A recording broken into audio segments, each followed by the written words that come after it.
Yes. Handsome guy. What? Handsome guy. Yes, handsome girl. What? Cute girl.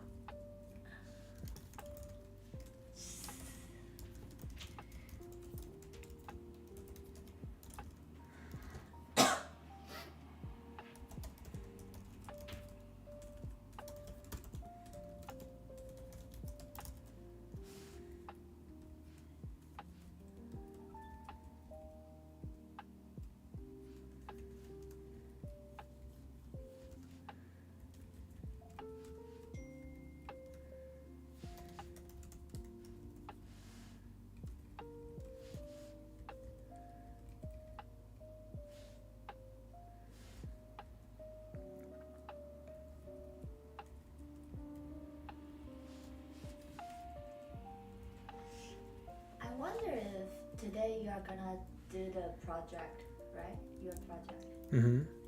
Then, are you gonna try to fix the font of the? Wonder captions? Yeah, Yes. I can look into that. I want to make it done, and I want to have cute font. I see. Yeah. Yeah. Because right now we already have bilingual, but I want to make it cute. Oh, it's rain now. Yeah, it's raining. I want to make it cute and change the color. You know, I think you could probably, even worse comes to worse, you can do English translation, cute font here, and mine is just gonna add Chinese translation. It doesn't have to look cute underneath. If worse comes to worse. Would that happen though? I don't know if I get to it. You want to finish it today, right? Yeah, but I mean, you have a whole day to do it. Yeah, true. You can stream about that. I know.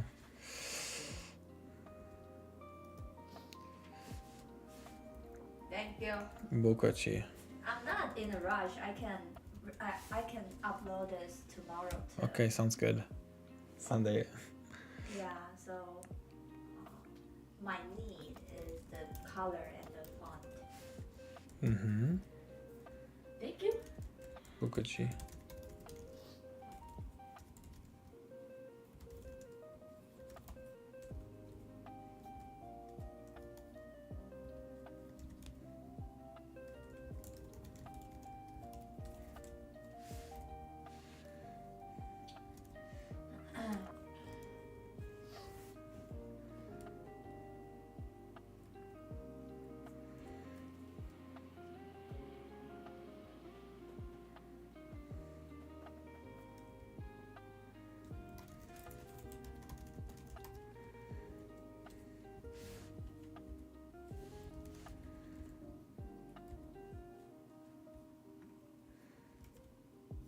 Oh, whoopsie, I was live already for a moment. Let me check here.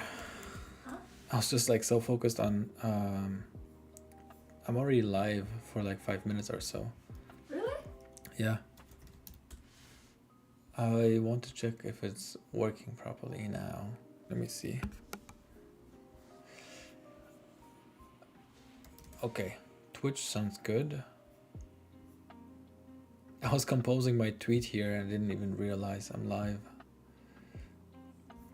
Okay, that one looks good too. And X. Sorry. Okay, good. I'm gonna put this over here.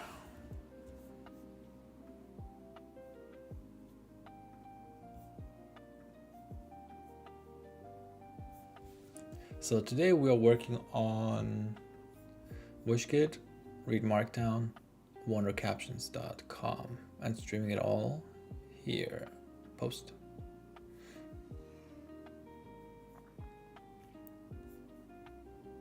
All right. What is this?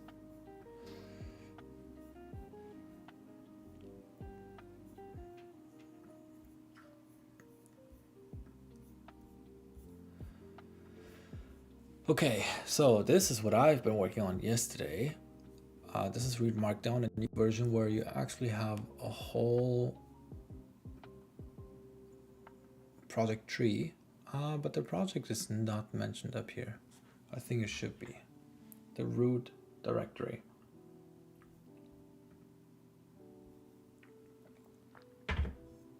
Okay, and I would also like to listen to some music.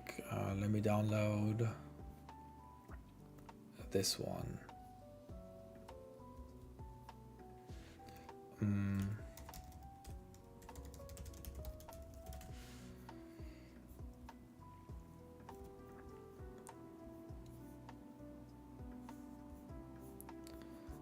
Like that. Okay.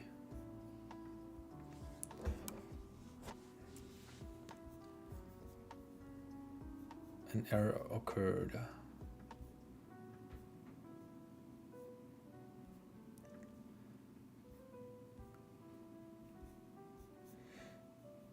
Okay, should work in a few seconds now.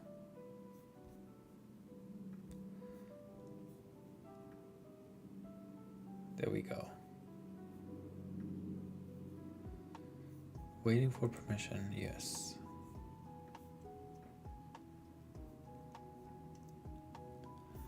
Oh, that's right. Let me pull up the stream chat too. Way. Subscribe, new follower. You always have like different names for Twitch and Twitter. Why don't you use the same name everywhere? You want to be anonymous? You know what does that mean by Nana? No. That's so Lhasa. Okay. I don't know why I expected anything else. 5 centimeter per second soundtrack. That's going to be our track for today for me.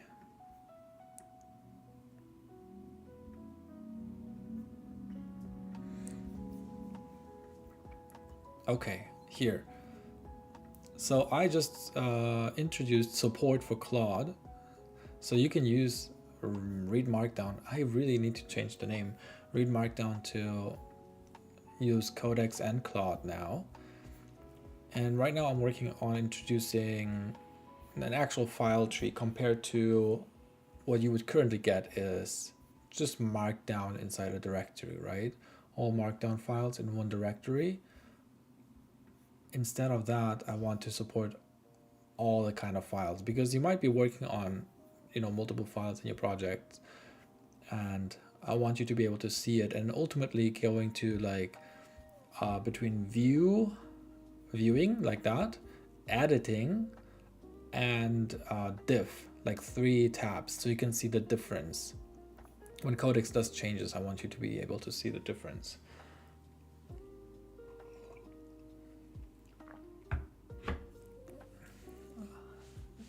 So right now, this is what I'm having locally. And this is my actual current version that I'm using to work on the local version, if that makes sense. So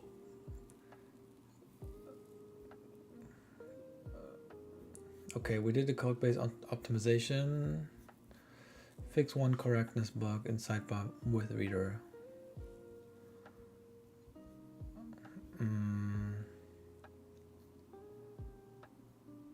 Nice. Yeah, we can do that. Can you re-evaluate the code base optimization markdown file? It's not working? Oh, why not? Settings, dictation.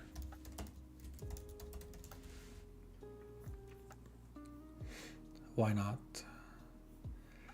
Press. No, wait, dictation is down here. Maybe because of music?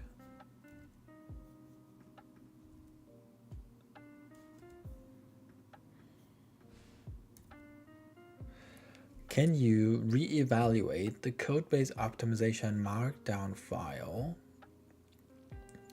analyzing each section for whether it's the best approach outlined, comma, and also look for gaps and ambiguity, comma,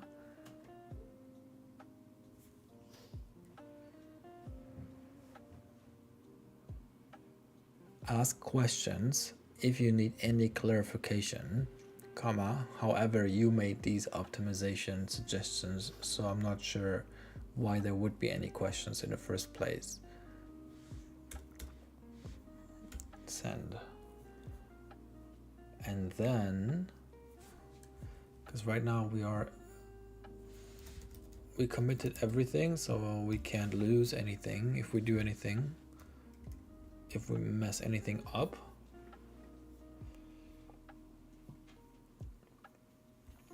Oh, one sec, I see. The multi-stream didn't show me the comment, but I see, what do we have here? How do you like Codex with create good UI? Codex with create good UI and UX. Marco, first of all, I love Codex. I like Codex a lot. And I'm not sure what you mean by, oh, you mean like how do I like Codex, using Codex for good UI and user experience? I don't really have a comparison. I don't think Codex is really doing, let me think. Like this is what Codex one-shotted. You see the file tree look? It was basically planning all of this out and then implementing it in the next prompt, and decided by itself to give every file a different icon. Like Swift has the Swift icon, CSS has like the painting icon, images have that kind of stuff, and the look of how everything feels and looks is great. So I like that. In other areas, it made not bad decisions, but also not like, do you see these buttons here? It wouldn't be able to do that kind of stuff without my help.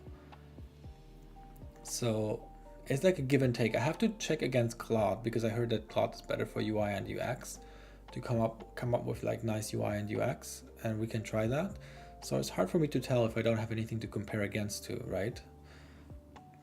Do you have any experience with both? Almost sounds like you do. Okay, let me see here. Good call. I re-evaluated code-based optimization markdown, and it needs a few corrections and prioritization tweaks. Overall verdict, direction is strong, about 80% is solid, a few items are overstated, a few are underspecified, and one is weakly justified. Okay, should delete be allowed for all files in tree or only markdown text? 1, yes, all files. 2, do you want to hard preview guardrail, like don't preview files over a certain, what is a preview? Do you mean like viewing it? Are you okay with a broad rename pass markdown to file now, or defer until stability pass? Defer to stability pass. We can rename files. We can rename files later to actually to rename to make the code base make sense. What matters most for phase 1? Scroll selection, smoothness, or architectural cleanup? Both. First, let me say first, scroll selection, smoothness, then architectural cleanup. Fifth, Should I update the code base optimization markdown now with this revised? Yes. Let's do that. Okay.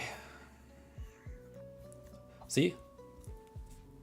So if you want to try out Read Markdown, you can download it for free on readmarkdown.com, and you will see what I see right now. That kind of native macOS application for you to use to chat with Codex and create your markdown files. See, it's going to recreate the code optimization markdown file. And then you can plan your feature, which I'm doing right now, for example, right? I'm planning the optimization of the code base before it's executing it. That way, it does a better job. I can always recommend using Markdown file to plan your features and changes over plan mode. Okay, scope. Let's see. This is the scope. Excluded third-party vendor code under dependencies. Good, good. That's good. See, I don't want the dependencies to be touched. That doesn't make any sense. Reconcile recommendations against current architecture and your clarified priorities. Delete should be support for all file types, not only markdown files. Preview means viewing file content in the file viewer. Naming refactors are approved where they improve clarity. Execution priority, that, and then architectural cleanup. Okay, cool. So what changed? File, and yes, on your question 2, exactly. Preview here means viewing file content. If you want, I can now start implementing phase 1, item A plus B first. So, okay, so basically, hey, please go ahead and implement, and once done, update the markdown file to only include actionable items. This document should not include things that are already addressed.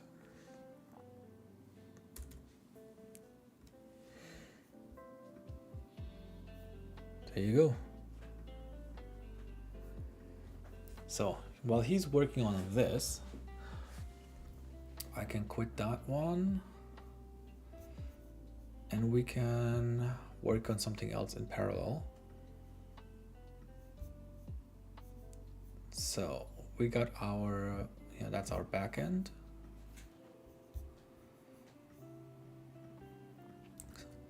So this is right now read markdown, right? Now we can actually also open WishKit. Examples here.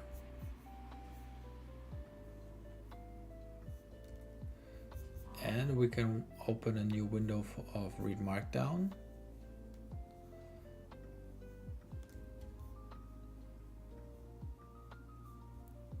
Open the WishKit examples here. Should be the right one, right? Yeah, because that one, yeah, that's the right one. Just to be in the project here. And then we can start working on that one as well here. Let me run it and show you what it looks like right now. I'm working on version 5.0. I'm gonna do a whole refactor and improvement. So 5.0 would improve a bunch of things. First of all, this is 4.9 right now, where you have the new tab area more visible, and when you tap, you have animations, and when while it's tapping or disabled, it's pulsing for the for when the request is processing, so you have an indication. So that's a huge improvement that's available already right now. But for 5.0, I am introducing that the dropdown here is only 3 items. So under approved, you'll see in review, what is it? In progress, and you basically see everything but reject. Like you have pending, right? When you see like you create a new, for example, when you create something new, right? New feature request here. some description. Then that's what you see in pending. Nobody else sees that until it's approved, right? You see that? That's your pending one. Then you have the approved list, and then you have the completed. So you see, oh yeah, that was completed. I have to also make it so you cannot vote on completed ones, right? Makes sense. But that's gonna be the improvement number one. And number two is that list. And also here, it doesn't really look modern because it doesn't use native iOS native UI. So I'm planning to have this list be a native list like here. You see that one? It's a grouped list. So it's supposed to be a group list too.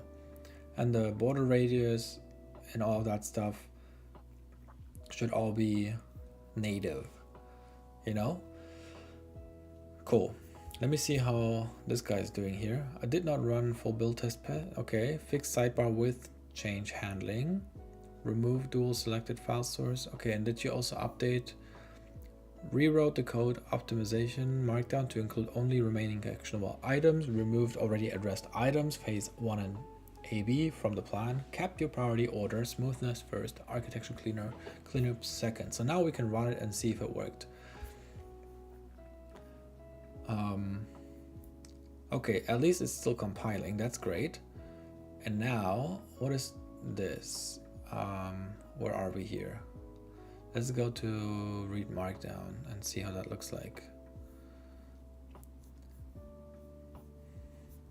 Okay, game plan is a rather big markdown file. Still, everything is working.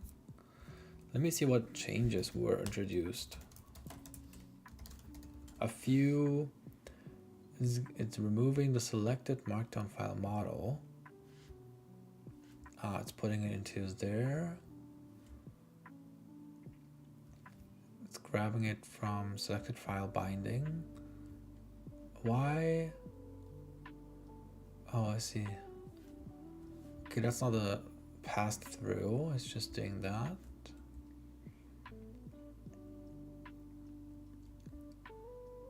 Interesting. New width. Interesting, it switched up the stuff here. So maybe there was a bug. There's not many changes. A lot of remove. Okay. Let's do the second one then. Let's do a second run here. Okay. What's next? By the way, you can get it from here, readmarkdown.com. You can just download it for free. And you'll get exactly what you see right now here. You don't have the file explorer yet, but we're working on that one. I'll definitely release that one later in a few hours.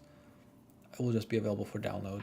I don't have a update system in place yet in the app. Next phase is 1C, move file decode syntax highlighting work fully off the main actor in file view. After that, in order. Okay, if you want, I'll start. Okay, do it. Do that, and let's see what we want to do here. So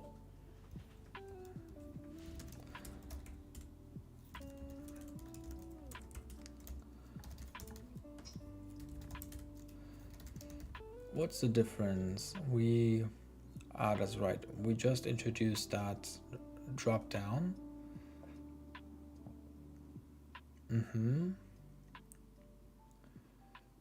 That looks okay. What is this? Segmented control, hide, no picker shown, render the unfiltered combined list of everything.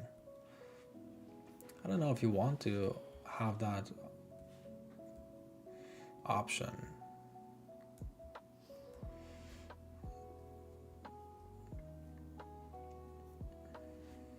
Okay, that's kind of like the same.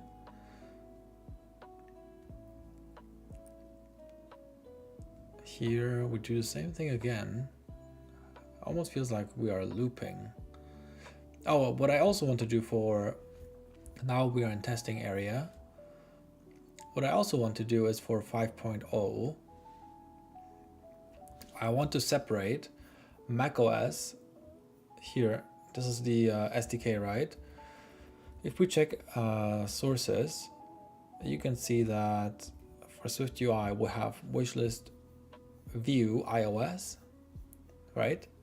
And then we have macOS. But all it does is just being a container here, a container that uses the wishlist view, which is that thing. So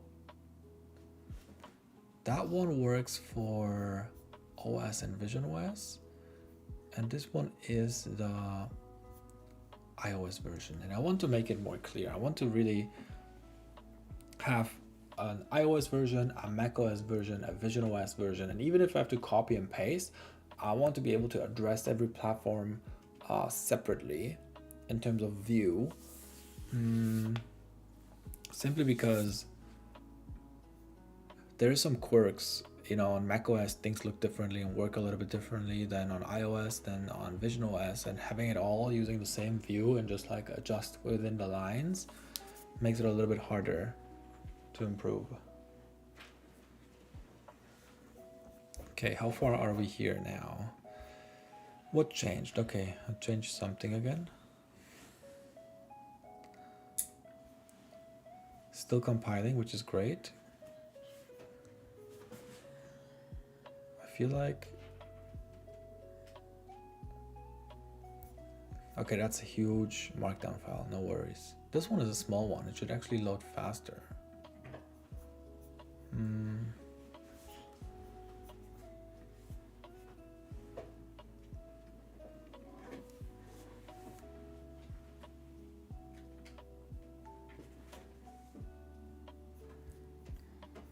I wonder if there's any kind of optimization we can do so things load faster.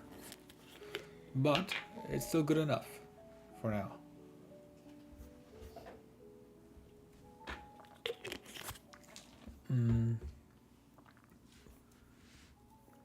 Okay, what's next?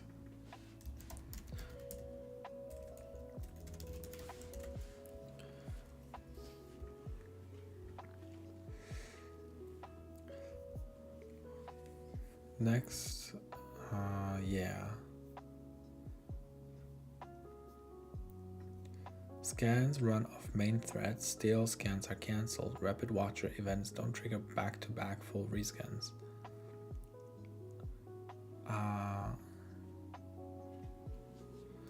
Sounds good, do it. Back to here. We can push that now. This is a good state.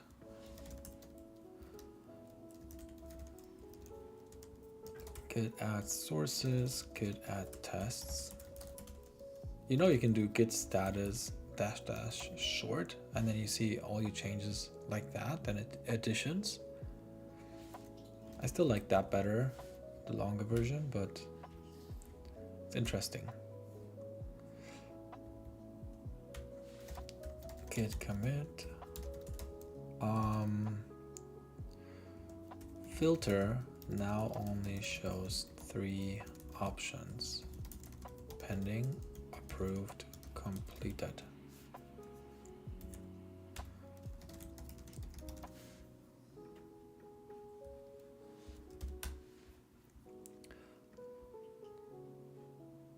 Okay, we push that. We could create a pull request in just so it's there already.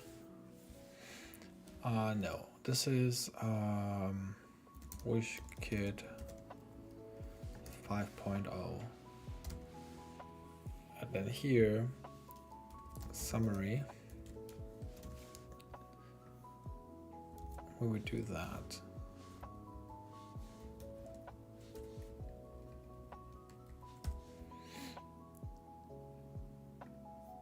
Create pull request.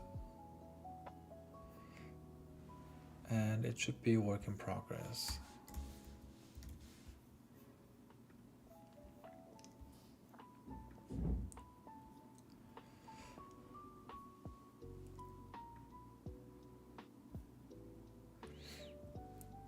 Let's see.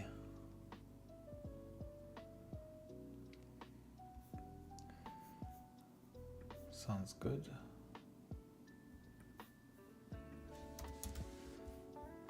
What's going on X? Oh, nice. So now that we push that, let me check back on here. And okay, I did some changes. Let's rerun and see.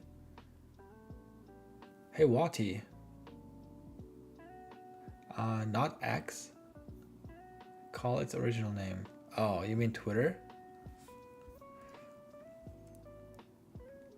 Is this loading now fast? It doesn't feel like it's faster.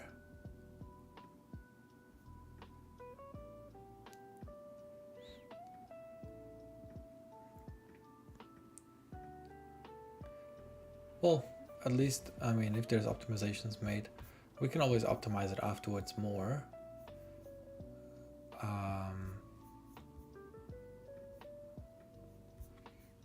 Okay, then what's next? Did you also update the markdown file? Did you also always update the markdown file to only include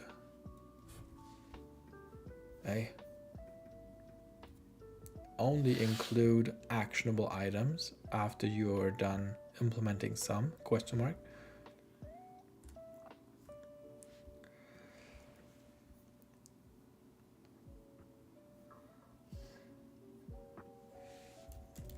Cool. Okay, continue implementing. Are you not afraid of using agents? What do you mean? Not afraid of using agents.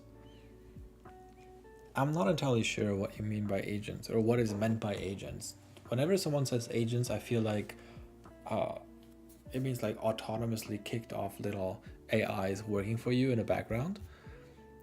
To me, this guy is working right now, and I move on to WishKit here. So what's the next thing? I want to change the UI here. I think we might be able to do that by hand.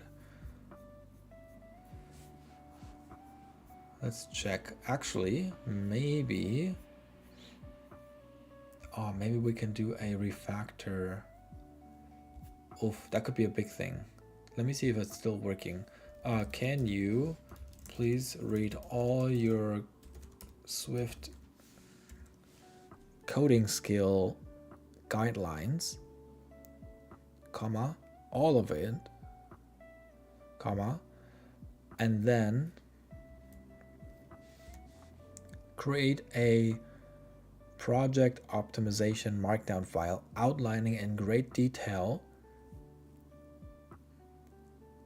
the changes necessary in the project to reflect properly the rules of the Swift guidelines. Represent. Okay, so we are going to plan. Look at this whole project here. This guy has like a views extension and enums all in one file. A struct here and huge view, and then another extension. I want all of this being structured, right? This is not structured at all. So comment and detail, everything is in one Swift UI stuff view. I have Swift coding guidelines that will make this project that looks very unorganized to be as organized as that one. You see? You have basically, we're talking about chat? Sure, we have enums, model, service, store, view, and view model. We talk about the file tree? Sure, we have model, service, store, and view. We can just, go into one topic and then work within it. And I think AI is also better at making changes if it has this kind of structure.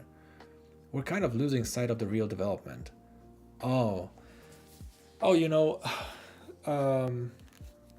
It's kind of,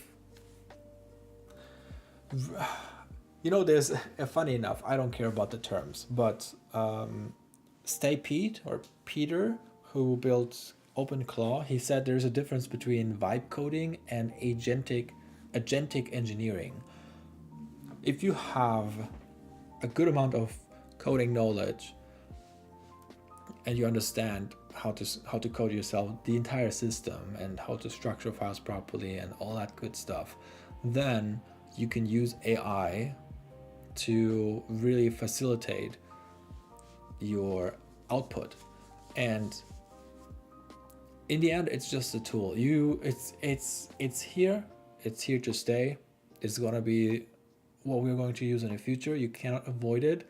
So you only have two choices: either go with it or choose a different profession that makes money, because you won't make money anymore coding by hand. That's not gonna happen. In a year from now, that's not gonna be a good decision for any business to code by hand. So you can either say, because I loved coding. You loved coding so much, you don't want to just hand it off to the agents. You want to do it as a hobby, then you have to find something else that makes money, because that's not going to do it anymore. Or you're going to say, I'm going to embrace it. I'm going to see how I can get used to it. I didn't feel good about using it either in the beginning, because it was taking over what I love to do, which is coding by hand.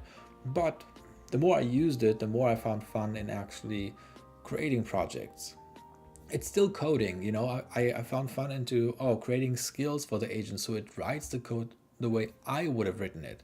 You see, this is for me beautifully formatted. Having the property annotation on top and having a new line in between, having view models that take care of the logic for the view and the data of the view, and having abstraction layers for logic, generally logic, persistence, view, and view related data and logic. That's still fun. This is gonna fade away maybe at some point too. Maybe AI is gonna code binary immediately, but I'm not sure. So I don't know. You can use it to create slop if you don't know what you're doing, or you can use it to actually build, like, this whole app, this entire app here, native for macOS, and was entirely built by Codex with my help. Or actually even, now with the file tree. I would not have been able to build this fast, because I don't have experience in macOS development. I have experience in iOS development for like over 10 years. And using Swift. So I can direct AI properly to do the right thing. And yeah, I don't know. I wouldn't look, it has like the highlighting of files and markdown, and the integration with Codex and Claude and all that stuff. And the refactoring of WishKit also goes so much faster with AI than I could do by hand. We can talk about vibe and agent coding all day, but what actually matters in development is trusting your own instincts.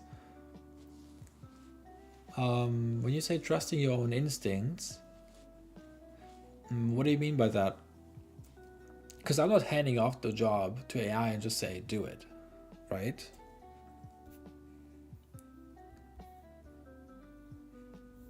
Because you are still the one who's creating that code.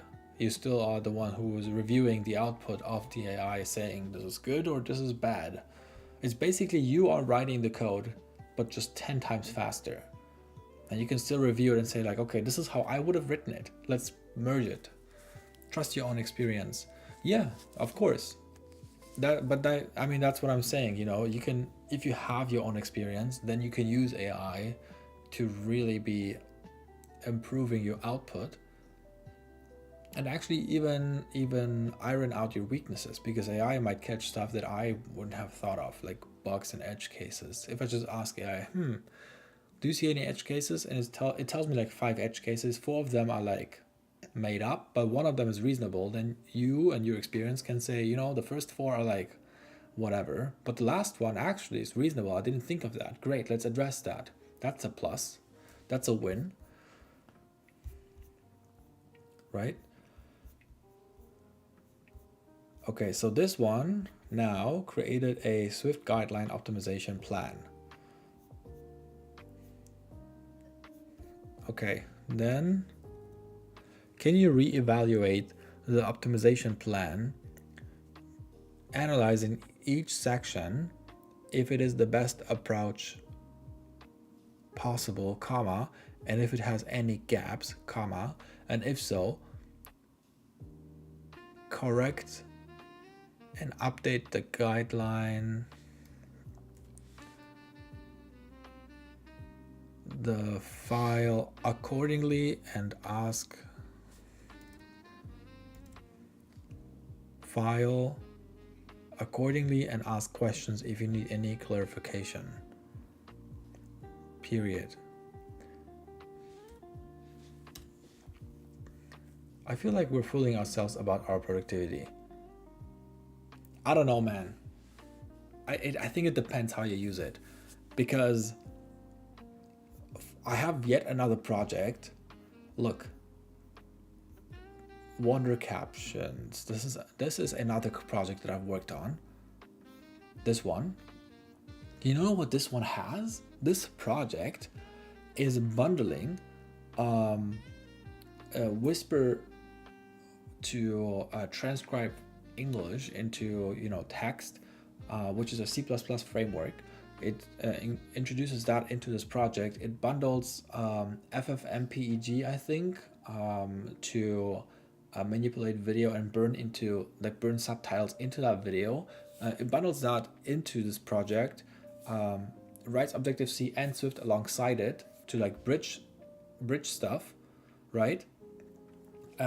And all of that compacted in one project with build scripts and whatsoever to create a macOS native application that allows you to select any video. I'm going to select that one. See, I'm saying this is a test where I'm speaking English, right? So I'm choosing that one and I say bilingual. This one took me 6 hours to build with Codex. I would have not built this in 4 weeks because I don't have macOS experience. And introducing and bridging C++ with Objective-C and Swift, all that stuff, I would have not been able to do that. And then also burning subtitles into a video, and on second line, translate it into Chinese and burn that as well, and make it display when I'm saying it, right? I'm saying things and it should display at the same time. I'm not fooling myself that I would be that I'm more productive with AI than without, because this absolutely is way more productive having built this with AI than by myself. And that's just one example. It really depends on, I think, on the person. I just quit it, that's why it crashed. And the same is with WishKit. Right now, I'm making optimizations in the code base. Here. Okay, move on to the next step. And while it does that, I can think about here, the optimizations that it wants to make here. Update it. I do need 2 clarifications before implementation. Should iOS macOS keep both WishKit configure with calls or enforce 1 key per app target? 1 key per app target.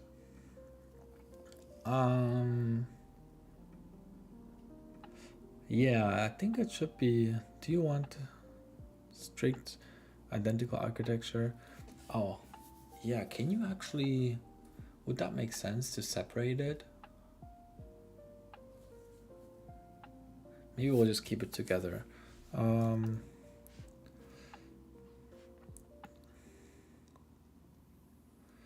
Let's not do 1 key per app target. If an app compiles for iOS, macOS, and Vision OS, for example, the same key should be used. So Do you want strict identical architecture across all platforms or lean per target when complexity is low? Oh, we're in which good examples, right? Ah, goddamn, we're in the wrong one. Okay.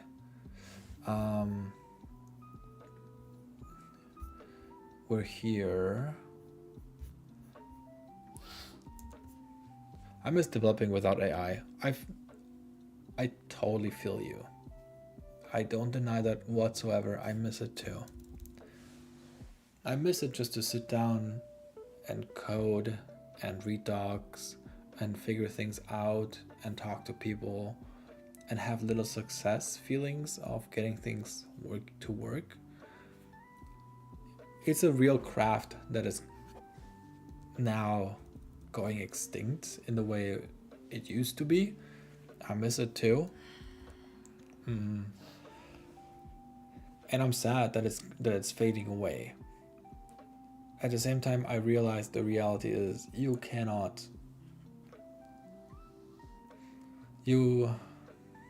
stop it. It's happening. It's already happening big time. And so I had to choose to embrace it. Even though I'm sad about it, I'm gonna get over it, and it feels a little bit scary too, because you're going into completely new territory that's completely different from what you used to do. But that's the only way how you can stay relevant.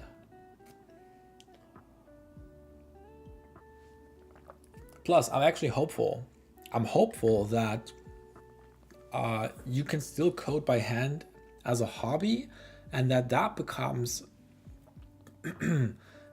kind of something that's worth watching. So for example, there's a lot of things that are automated as well. Let's say painting, right? You have digital painting.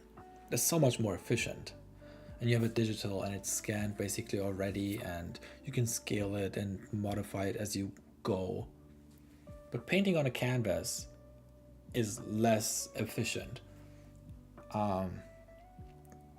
But it's still there. It's still around. It's just not the main thing anymore, right? Because nobody's just painting by hand anymore. It's a hobby. And people still enjoy it as people still watch it. So I feel like coding by hand might become that.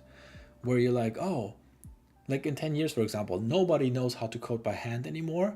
And then you watch someone do it and you're like, man, I wish I could do that. I don't have no idea how to code. And this guy knows how to code by hand. That's pretty fascinating. You know what I mean?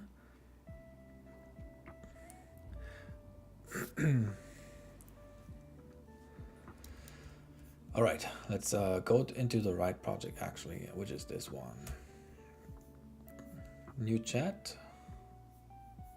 Wait, can you not click outside? Okay, we have to fix that, because here we can click outside on the padding. Here no, we cannot. See? Good that I'm using it. We need it for this, for the SDK.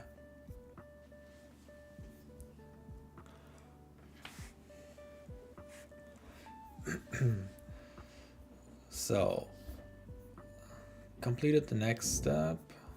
Let's see if it still compiles.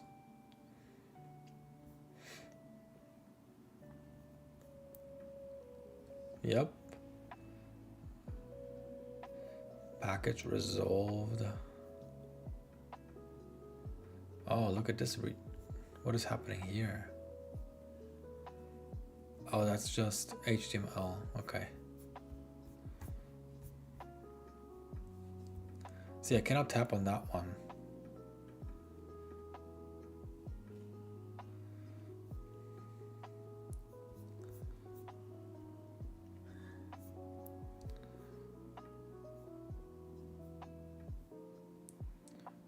I wonder if we can do text file rendering, render as Swift, and just have the font be a little bit smaller.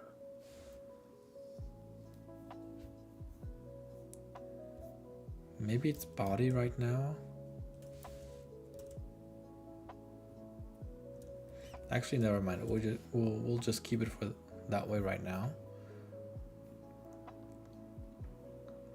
Damn.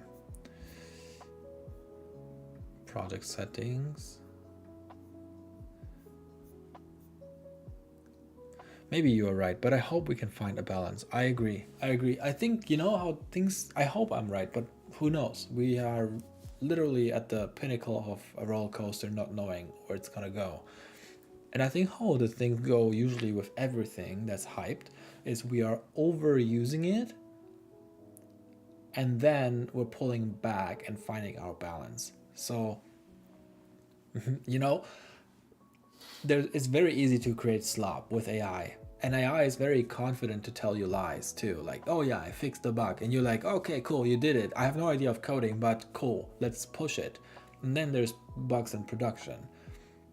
That at scale, if companies, which they are doing right now, are laying off people because they can use less people to use AI to be as efficient, let's say, same output, but less money spent, then they might realize, oh, our product actually is not working anymore as properly. We have more outages, more bugs, more crashes, and people stop using the product because it just doesn't work anymore. Then they might pull back and say, oh, we actually need a couple more developers who actually know what they're doing, and we have to find a balance between someone who just uses AI to code but have no experience and no idea, or someone who's an AI director, right? Who has 5 years of coding experience, hand coded. Like there might be descriptions in a job in the future where it says we are looking for an agentic, let's say agentic engineer who has 5 years of hand coding experience, who can direct agents, that kind of combination. I can see that. Because that engineer then today is a 1x engineer, but with agentic coding becomes like a 2x engineer, right? So then you save one guy. And this bubble will burst and it'll be cheaper to build things manually. Who knows? It's going to be interesting to see. But, either way, I would just recommend just ride the wave, go with it, find your fun in it. Because I do that. I find my fun in it. Like, it's fun to build these projects. And I'm like, dude, I'm buying one domain after another. For example, I had no idea how to sign and notarize a macOS application if I want to distribute it outside the App Store. And Codex helped me not only find out how to do it properly, so I don't have to read documentation and tutorials on it and figure it out myself, which was fun in the past, but right now is really inefficient, right? So Codex helped me figure this one out and write a script. So all I do is basically just execute the script, and the script is just doing it for me. And when something is missing, like a certificate is missing or whatever, it tells me, hey, this is missing. Here are the steps to get it. And then I do it. And then I can just sign, notarize my macOS app, and publish it on readmarkdown.com for everybody to download and install. It's just fun, Then you buy a next domain and you offer Wonder captions to download. Things like that. And Rude Rank on Twitter actually is building a App Store Connect command line interface where you can just ask Codex to please publish your app, and it just does it. Like one prompt and your app is published to test flight and available. Like just like that. Descriptions are put, it's uploaded, and it's so much easier than doing it manually. So there is definitely some fun in there to get the manual labor out of your way. That was tedious before.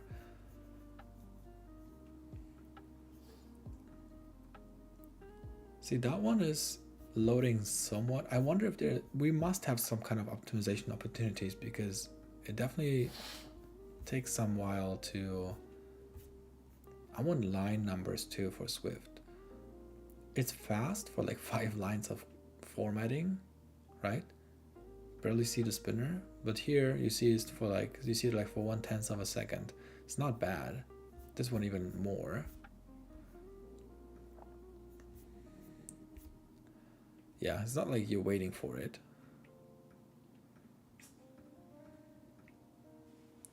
I wonder if we can cache stuff. If that would be faster. If it's unchanged, there's opportunity there.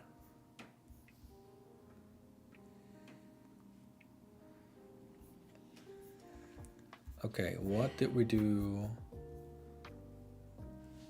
Okay, do it. And then here, created the optimization. Exactly.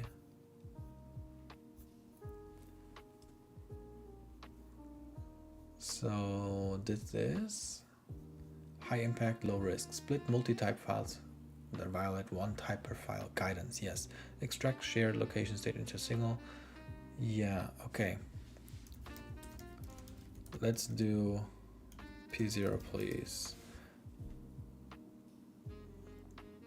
High impact, medium risk. Migrate API entry points from callback first usage to async first service APIs. Consolidate UI filtering count logic into pure helpers used by both iOS and macOS containers. Remove direct UIKit AppKit environment probing from view body path where possible. Let's do P0. Let's see what it does. I'm really excited about that one to clean up this project because I really did like an MVP stuff. Now this is going to restructure it entirely. See, that refactoring would take me longer than Codex would do. I know how I want to refactor it. I want to have, for example, I want to have comment, right? I want under WishKit to have API, a comment folder, and inside the comment folder, I want to have a view folder where the views are inside, and then I want to have a model folder where the comment model is in there, not model where all the models are in there, but under the comment, you know. See how it's moving the stuff? It's moving the enum in here. Interesting. That's I'm gonna correct it because enum should have an own enum. Let's see. Does it say anything about that? Architecture and file placement, detailed gap analysis and required changes. Okay, here. For example, do you know anything about dispatching in Swift? LMs when generating code don't really go into that level of detail. That's why you need skills. Yes, so you know that's why you need skills because LMs are just generalists. They're not that good at the the intrinsic details about Swift and concurrency and how that all works. But if you use skills that outline how to properly use it, then suddenly Codex knows. That's why I told Codex to load all the skills, right? Because here I have a skill that references the architecture that I built myself. Swift UI is also mine, naming is mine, formatting is mine, concurrency is from someone else that I got. And if we check it out, then it just, you won't have any problems. It doesn't do mistakes. It does mistakes without the skills. Absolutely. This is horrible. It's making horrible mistakes about asynchronous work. It uses the global dispatch, and it doesn't use async await, or it does like some kind of combination. It doesn't understand how to use main actors properly and all that stuff. But with the skill, it does. So we should be seeing some stuff here. See, like it's using the main actually, I don't know. That might have been me. Yeah, that might have been me too. Like because I introduced that before async await, that library, and now I'm basically just improving it to use async await.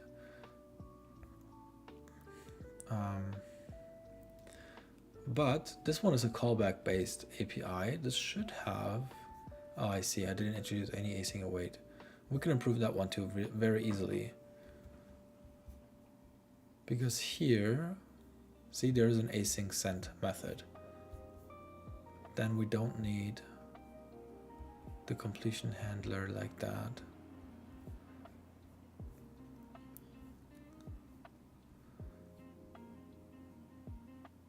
At least it puts all the models in here now. That's good. Kind of fine with animation. Okay, yeah, it's gonna have to check the imports. Swift UI import is missing. Refactoring state and imports. Ah, there we go. So maybe it will do the Swift UI imports. Because I have in the skills, it should definitely look for it. Because it did the mistake numerous times. Let's see if it can figure it out. And whenever it does a mistake and says it's done, then I can say, hey, update your skills to include to definitely not miss out on imports, or to not put models all into one model folder. The architecture says something else. But that might just be P0. Maybe 1 says, let's see here.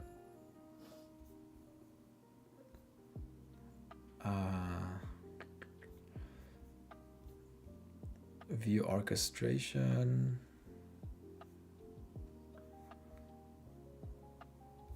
I wonder, naming an API consistencies, typo. Yeah, I got a typo there. It doesn't do the, here, see, this is the one. Wish list, wish detail, create wish, feature, propose target structure, incremental. Yes, I don't see comment, right? So I would like to see comment as well, but that's the structure I want to see opposed to what it is right now. I added the new test and I'm now doing a compile test run to catch any API mismatches from the refactor, and then I'll patch those quickly. Okay, because I only asked for it to do P0, right? Yeah, we want to do it incremental. What's missing over here?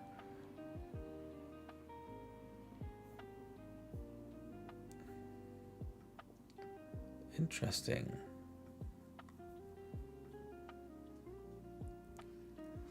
What is create comment action? Default.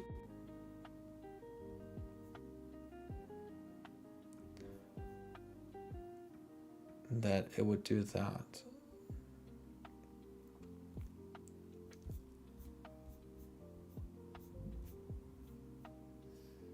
Okay, it's summarizing, but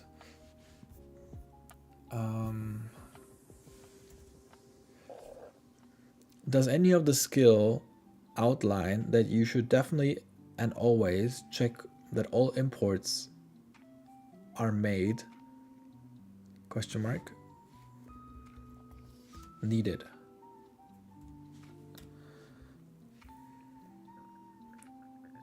Let me read this one while it does that. What I changed, I don't care. Validation, I don't care. Next steps, run tests locally in your normal Xcode toolchain. Okay. Not explicitly as a standalone, always check imports rule. The closest requirement is under applying rules. Before finalizing edits, verify file placement, naming, formatting, tests considered. Okay. I think you missed some imports in a bunch of places. Check all your changes and make sure all imports are made. I'm never going to tell it where, because then it's just going to fix it there and not in other places. So let's see if it's going to fix this one. It misses at least Swift UI.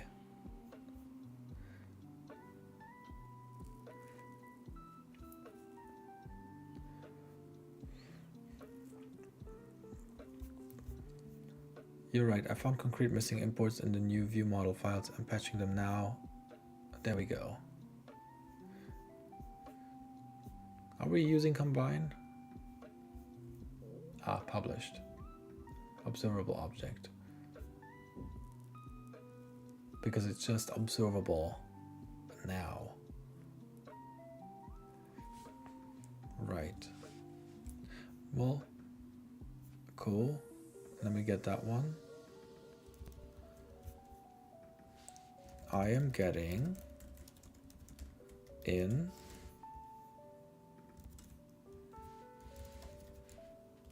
for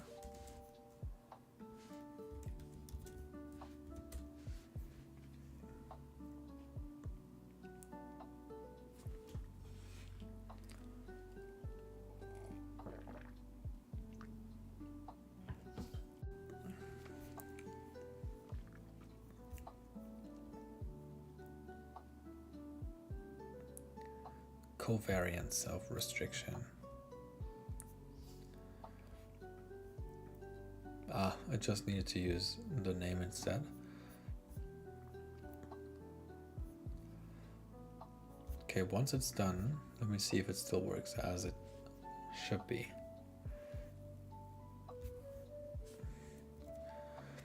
whenever you're done implementing something from the optimization markdown file, can you please update the file, removing anything that has been implemented so it only outlines actionable items, question mark.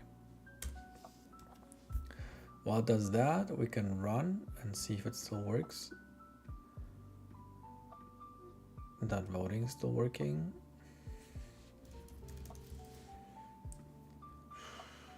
Cool. All right. That one cannot work because it's a push. It only works for the other ways of presenting it, which I think I disabled right now. Okay, rewriting it, great.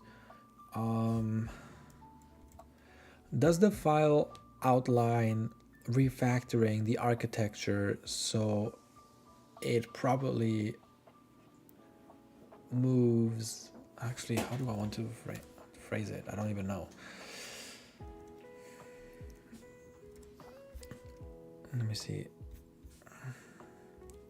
I can see that comment model is, for example, under the model folder and doesn't have its own comment folder under which we have other folders such as model, view, view model, etc. Does the optimization file outline this architectural improvement, since this is what the skills are describing how an architecture should look like? Question mark, answer in chat.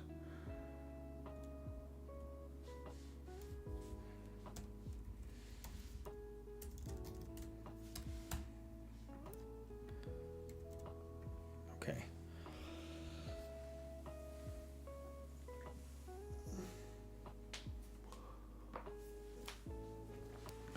Reorganizing toward feature-based structure instead of global type folders. Yes. Reintroduce complete feature modules so your common model observation is exactly in scope with the remaining architecture work in the file.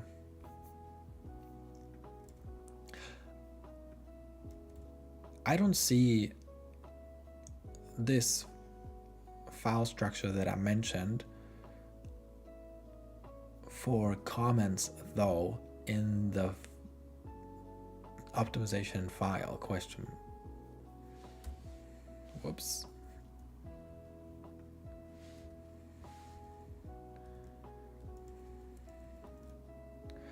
I don't see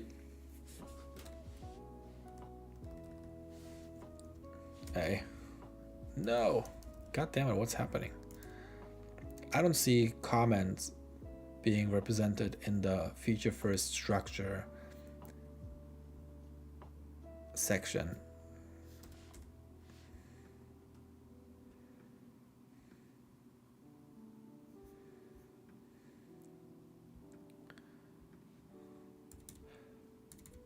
Can you make sure the feature first structure outlines any and all proposed architectural changes?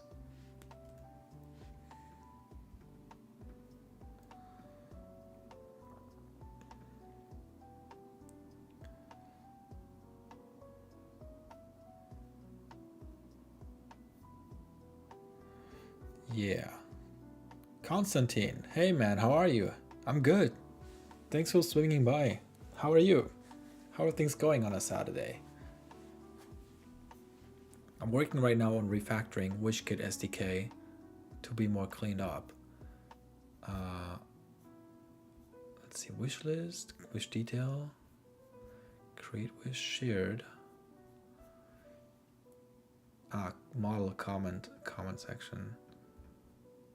Why is that detail wish?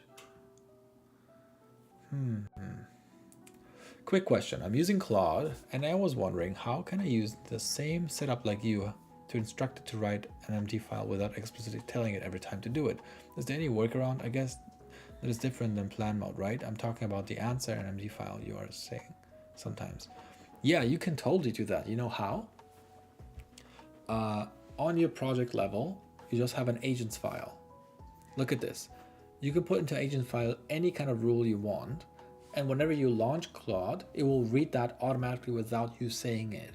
And if it says, if your agents file says, for example, whenever the user asks to implement a feature or make any code changes, create a markdown file outlining those planned changes in great detail. That's it. So can you update the agent's markdown file, remove all the content of it, and replace it with the following command?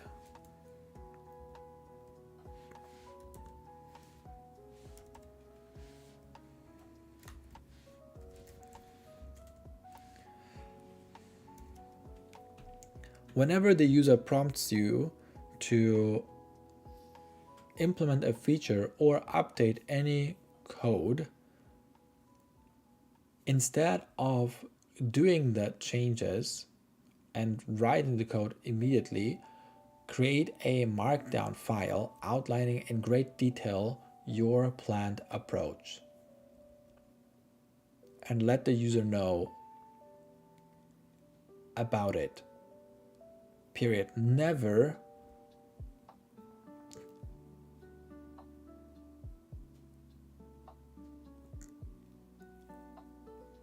do code changes or feature implementations without asking the user a markdown file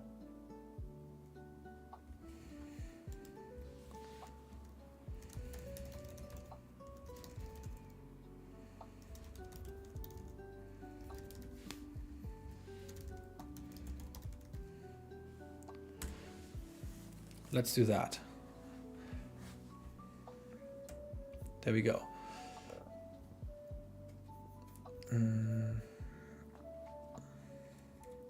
Can you read the agent's markdown file and make sure it makes sense? I think I have some semantic bugs.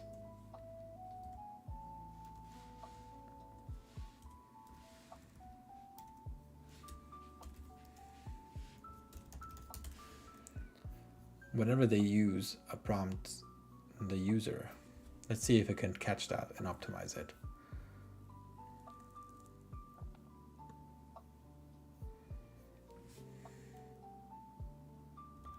Make the changes, please.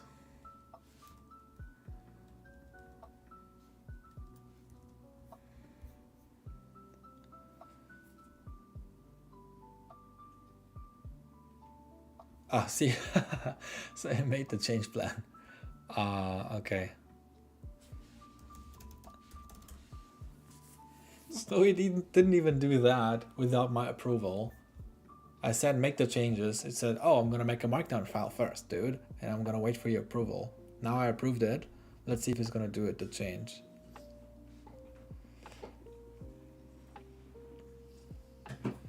There we go. See, did you see that?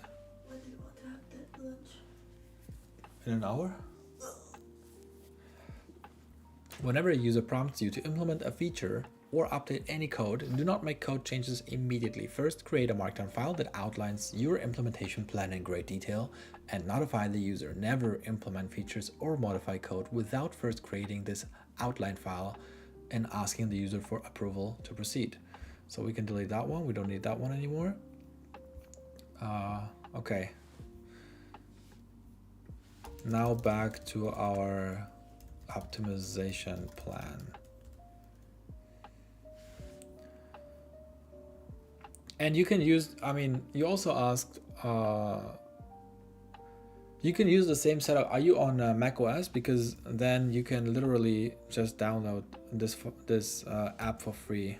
I'm not sure if you know about it, Konstantin, but I have this app for free for anybody to download and use. So you can download it, install it, and you can use literally the same setup that I have right now. And you can switch between Codex and Claude. So Claude is supported now too.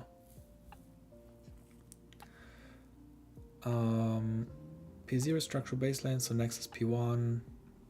All right, let's do P1. Perfect, it makes sense, Martin. So I can use that only for rendering the markdown, right? No. Right now, yes, but what I'm also working on right now here, look, I'm working here on the Read Markdown app and here on WishKit. So if we check out Read Markdown app, what I'm working on right now is supporting an entire work tree. You have all your files here, not just Markdown. And it should also have, you know, Swift highlighting and all that stuff. It's already working. I just didn't publish it yet on the website. So this is what we're in the same project. P1 implementation plan. See, now it does the implementation plan first. Let me do that. No Swift code changes were made. If you approve, approved. Let me see. Because I remember you said it doesn't work with Claude yet. Now it does. I just released yesterday the version that it works with Claude. And I think did I tweet about it? I think I tweeted about it too. Hey. And then later today, I'm gonna release that version here. I'm just optimizing it right now. So you can actually go through all your files. So you can even check if it makes changes to your Swift files, you can see, okay, what actually happened, right? All in one place. So you can just you can talk to Codex and see it right there.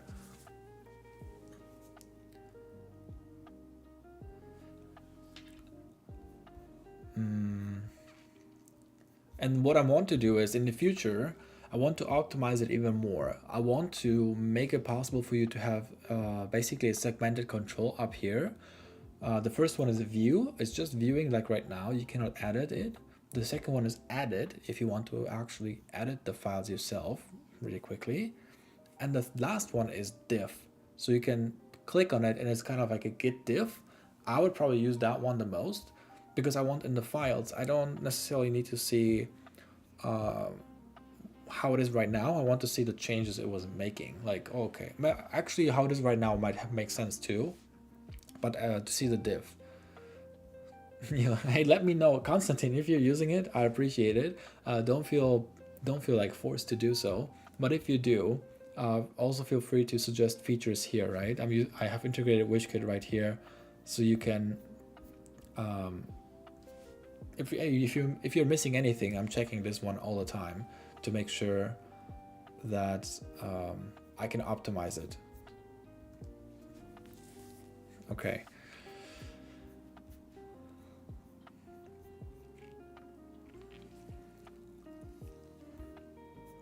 So back to still working on that. Billing, payment. Okay, yeah, that makes sense. Interesting. Interesting approach. Why is it all 0? Decimal number rounding up.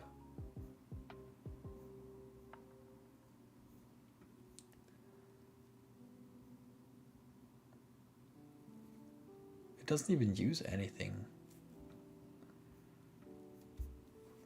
Is it because, are you finished? Rounding, round up. Oh, I see. This is just so I need to, I see. This is the protocol I have to implement, and I don't care about the values, or my values are 0. Okay, that makes sense. Let's run it and see if it's still working.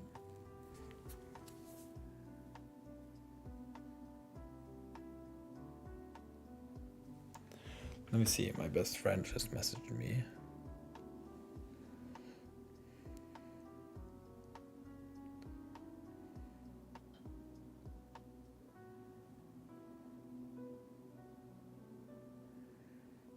I see. Okay, I'll check it out.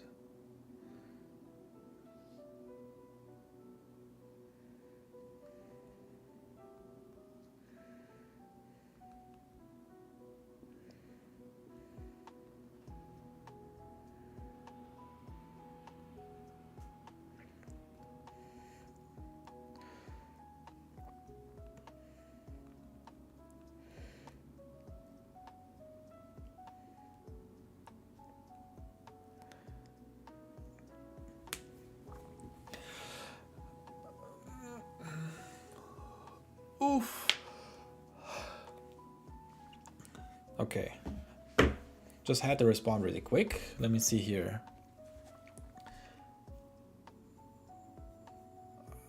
All right. Let's see if it's still working. Nice. Just checking after every time. Still seems to work. How about macOS?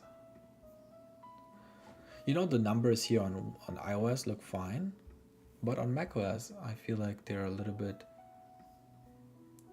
small.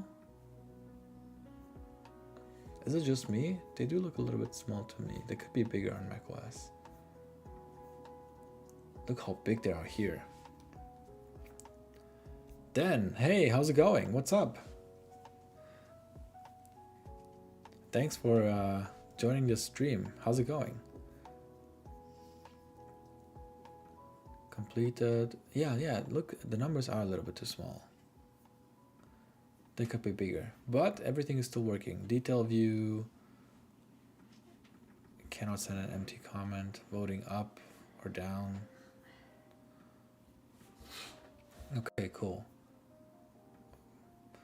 This looks good. We could look at all of that. That struct has to go into an own file. It will all happen. It's very interesting. All these, damn, published properties. Wish model. Main actor, main actor, main actor. Do you want to be like co-founders and stuff? I'm okay. If you're offering me a job as a co-founder, I'm actually okay. But thanks for asking. What are you looking for building? Like, what are you planning on building?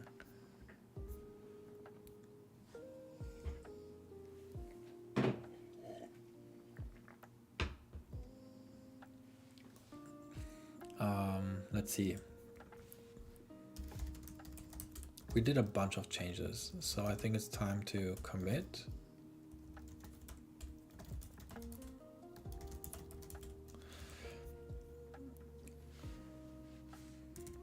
Can you remove, actually, did you update the optimization markdown file, removing anything we have addressed already, question mark?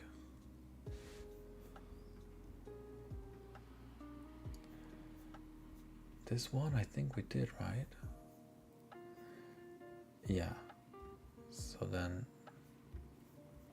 it was the other way around. Oh, you're looking to join as a co-founder. I see. I'm not looking for any co-founder. I'm pretty good at doing this myself. But I appreciate the offer. What is your proficiency? Like, what do you do? Do you do Swift development, game development, Android development?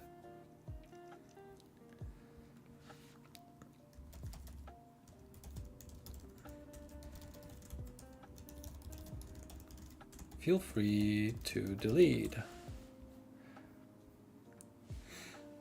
I was occasionally thinking about having a co-founder of some sort for WishKit, but that was just because I was busy with life so much that I didn't have time.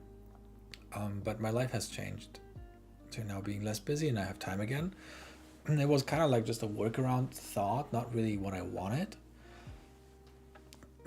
So now I'm good again. You could call me Apple fanboy.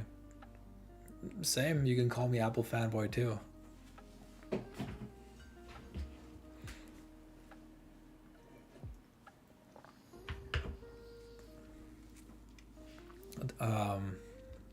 Do you have any projects you're working on right now? I'm just curious generally. I love hearing about projects people are working on.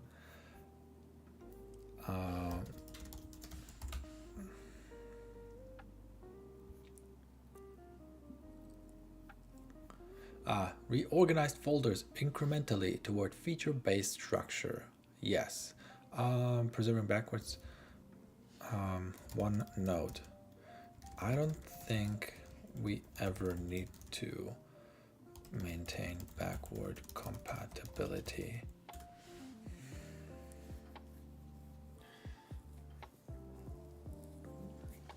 Understood. We can drop the backward. Yeah.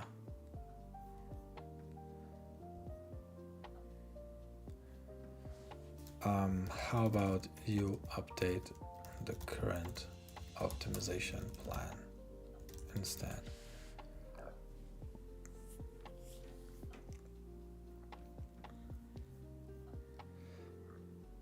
First, I'll create a markdown outline for how I'll.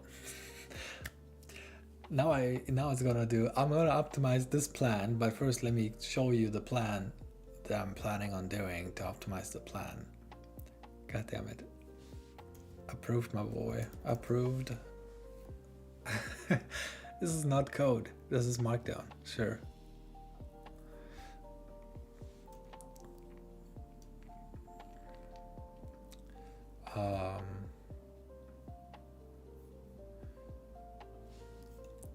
Once done, you can delete the update plan empty.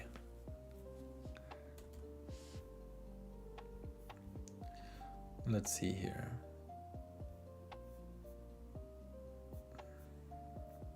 Do we have comment anywhere? It's still in which detail, but we can address that afterwards. That's fine. Cool. I think I like it. It's definitely much better. Alrighty, what's next? I'm trying to give you Apple Private Cloud Compute. Oh, thank you. I think I'm okay. I think I didn't feel like I need Apple Private Cloud Compute.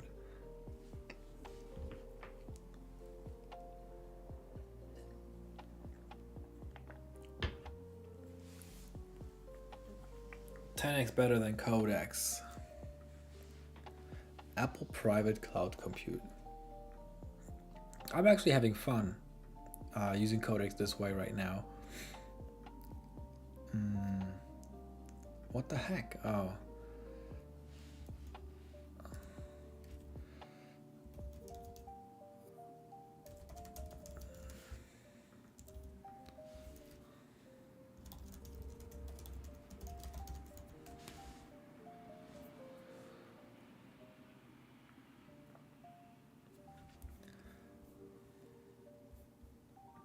Okay, good.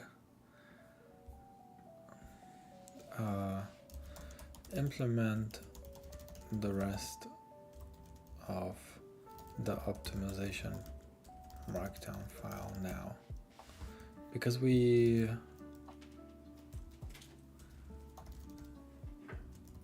what Swift guideline changes do we have there? None.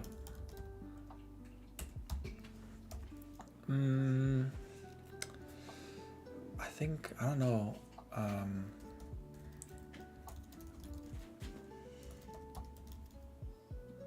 A bunch of things. I don't know.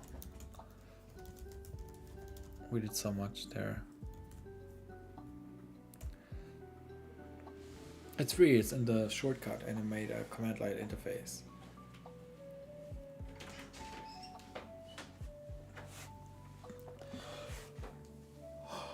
I don't know how I think about that.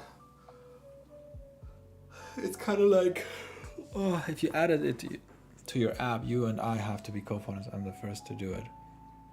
I see. Okay. Yeah. Hey, no worries. I'm okay. I don't feel like the need to adding that to my app.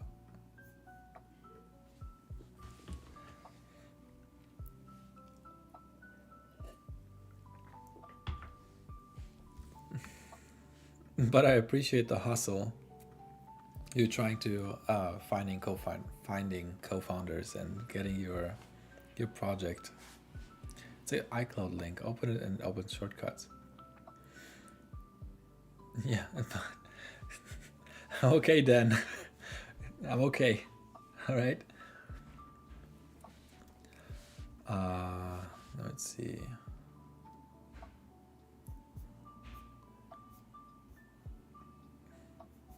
It's just a copy. Let me just delete that guy. Actually, delete the implement markdown file and keep the optimization markdown file around.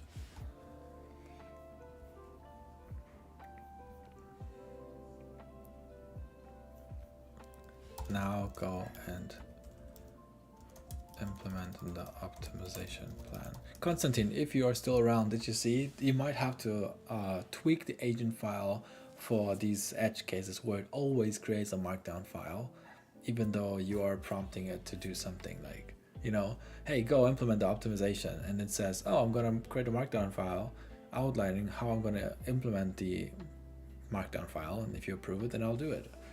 That's a little bit too meta, but I'm sure you can figure out how to tweak it so it does exactly what you want to do, because it does cover your case to always create a markdown file. Just a little bit too eagerly. All right, now it's doing the changes here. What did we want to do here? What's next?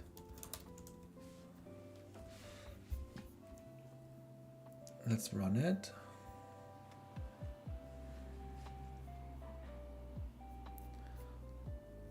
It does seem like everything is great. It's still working. Okay, do it.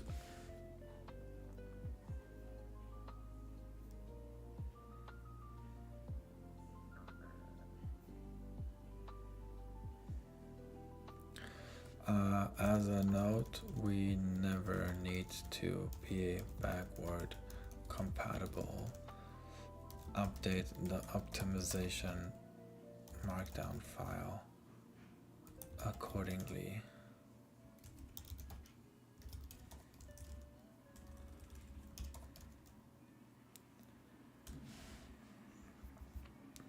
I can't send stuff if he's still busy. There we go.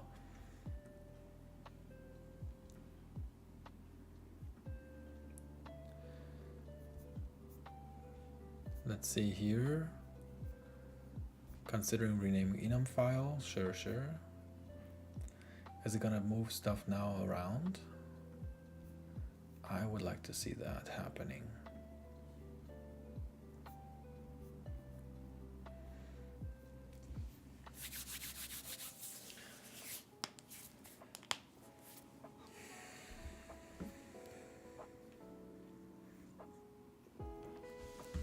And then, what else do I want to have in the 5.0? Oh yeah, I want to actually add some new features too, like polling. That you can create a poll, and also anti-delete. Like when you want to delete an app and you press and hold on the app icon, there's options, and you can add options to it to say like, oh wait, don't delete me, what's the problem, give me feedback, to like capture users there. Reflect your rule added under confirm. Backward compatibility is not required, simply and reflect aggressively where useful.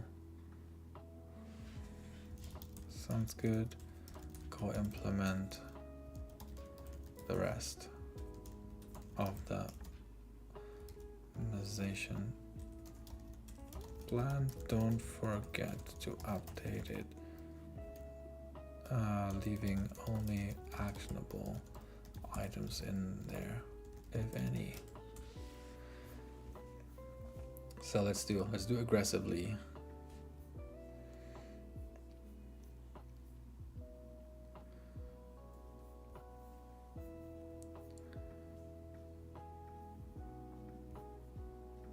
Everything is still working fine.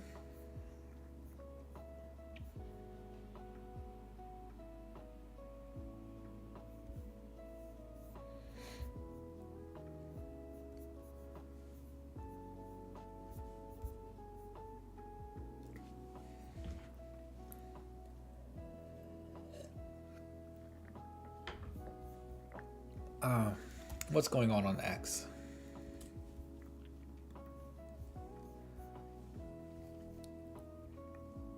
Hey, Dan. That's you? Thanks for the follow. Oh, Konstantin, thank you. Thank you for the follow too. Great to see you guys around. Let's see, did he say something to it? No.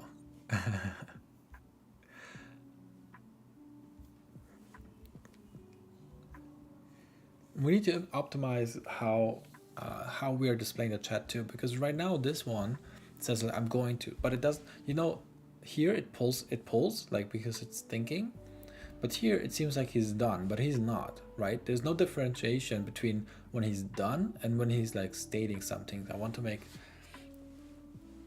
because I can be thinking, okay, is he done or not? But he's still working, so I want to have an indicator like that.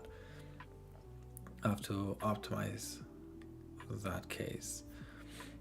Maybe having some like crunching spinner underneath, like we have in the command line interface. So it's doing a bunch of changes in this one, and then here, what are we doing here? Implement the remaining optimization work. Did you though? Oh yeah, look at this. Let me see here.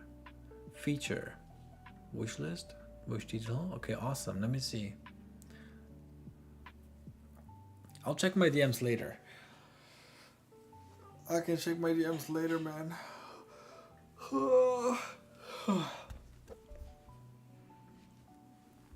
Okay, everything is still working. Look at this, it's even updating in the background. That's great. That is good.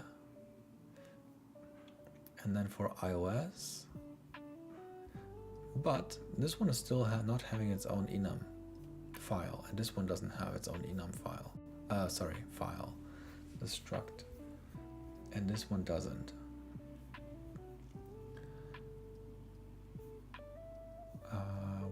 We're not running, right?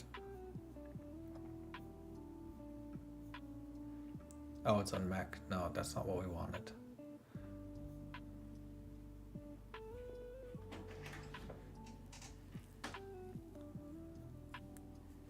Do you have a chance to help? Yes, of course. Okay, I'll be right back. Let me do WishKit, iOS, this one. I'm selecting just the wrong thing. Let me help really quick. I need to cut some onions and garlic, I think. 40, 41, and it's updated here. Okay, that's awesome. Okay, I'll be right back. Do I have a be right back? Okay, I'll just leave you guys here on the screen.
Okay. We're back. Let's see what AI did for us. Where were we? Here, implementing everything. We have to fix this one. Undefined behavior.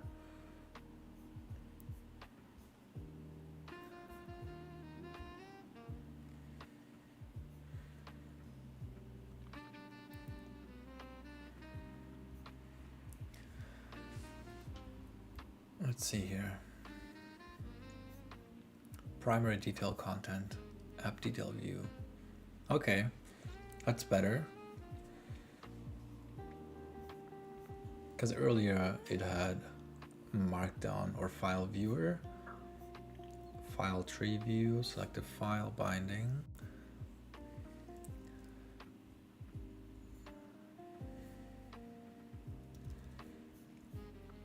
Okay, we're getting this. I am getting in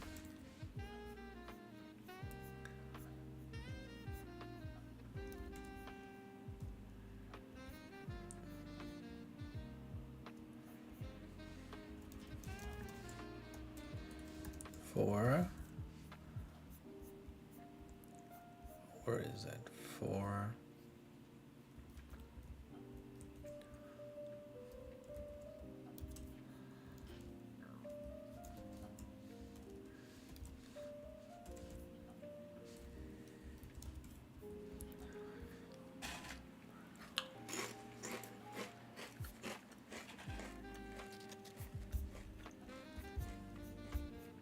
right, because it's setting it, right?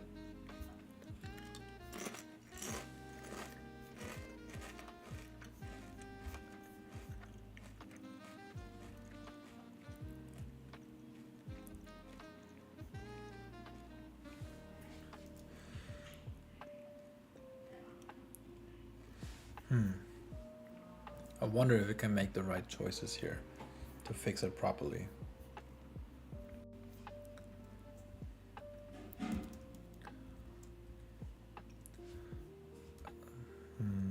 Select file.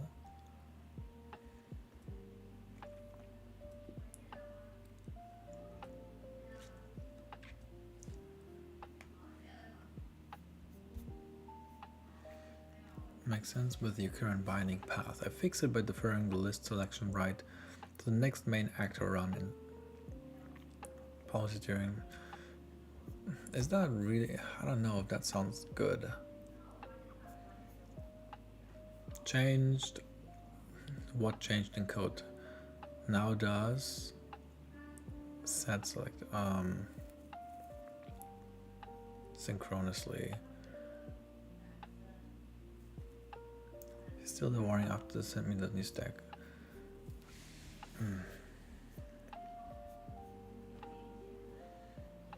Package game plan.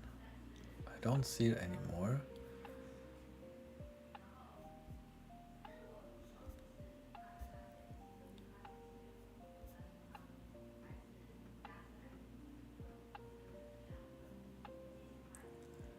Yo, sup? Hey, MeTech off. What's up? How's it going? We're working right now on this very app, in case you just joined. How's it going? We're trying to optimize the code base for read markdown to be... Have you heard Chat Jimmy? They implemented the Llama 3 on chip and it's like 50 per second. Oh yeah. Yeah, it's a... I've heard of it. It's a chip that is basically hard-coded for a very specific LLM, right? To output like 15,000 token. But it also sounded like the moment there's a new LLM out there, it's not compatible. It's kind of like a throwaway hardware. You know, you use it until it's like maybe 6 months from now, it's less relevant. Maybe a few months later, like I don't know how long it's gonna stay relevant until you have to update your model, and then it's not as compatible anymore, not as efficient, so you have to get new hardware. I wonder how cheap it is. If it's really cheap, then it might be worth it. right? But it's also very wasteful if that's the case.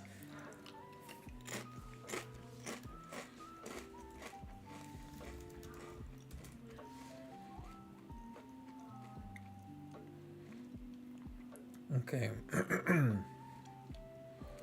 Here.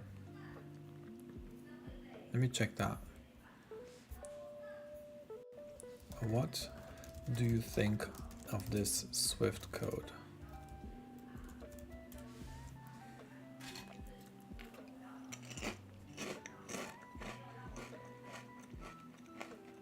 Can be made cheaper if it's not cheap though.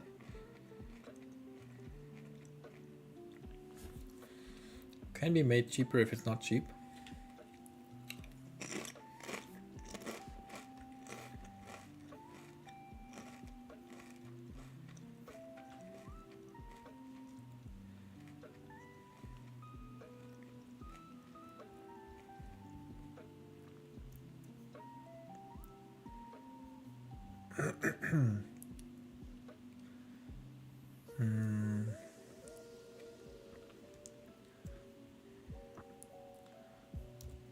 For this, I was getting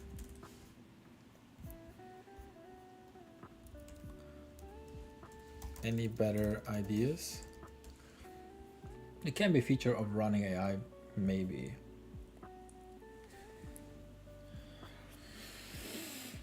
I wonder if you can make enough money from that chip within 6 months so it pays for itself and pays for the next version and makes extra profit because of its efficiency.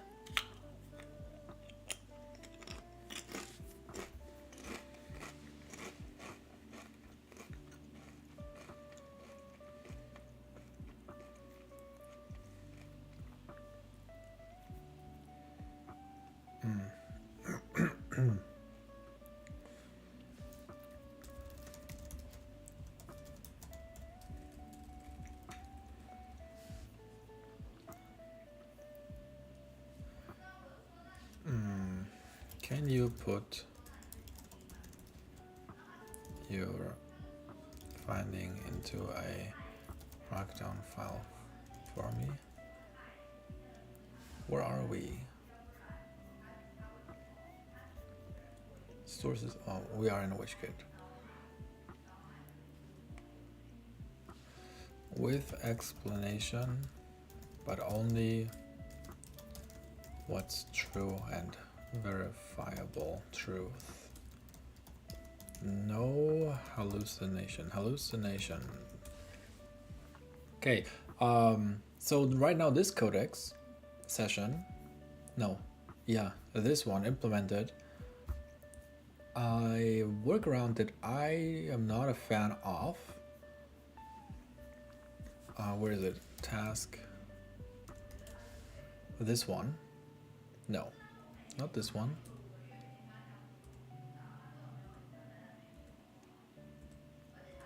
Oh, it's not in here. I think it's binding here. I don't like that workaround. Doesn't seem like that's how it's supposed to be. So there's supposed to be a different one.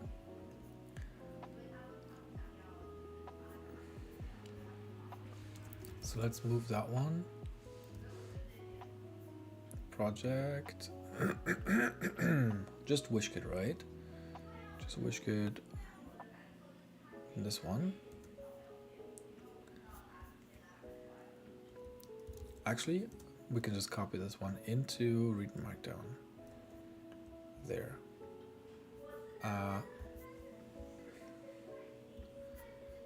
Can you check selected file binding findings MD and evaluate if it is a reasonable finding and fix?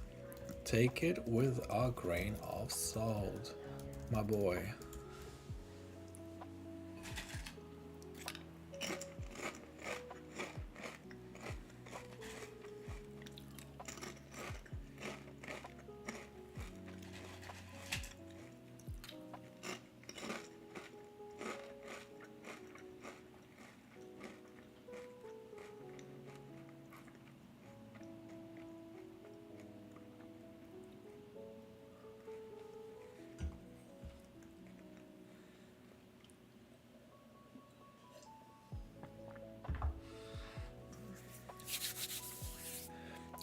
I will review the selected file. Okay, findings high. Proposed save pattern is incomplete and can desync selection state. Medium, diagnosis is directionally correct but not fully precise anymore. Yes, the finding is reasonable, correct problem area, but the proposed fixes in the markdown is not production complete as written because it introduces potential two-way sync drift. Recommended refinements, still grain of salt, but solid. If you want to replace the task workaround, use a local selection state with a bidirectional guarded sync. VM local unchanged, local VM unchanged, guard by ID equality to avoid loops. Out of the binding setter. Put your suggestion, put your approach and suggestion into our improvement MD file, outlining in great detail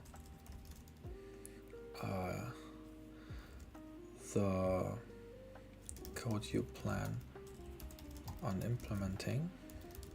While doing so, consider an even better fix, cleaner fix, not workaround.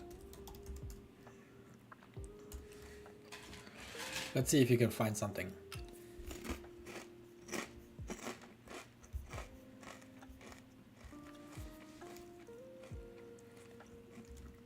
I don't see all structs and enums having their own file. Why? Answer in chat.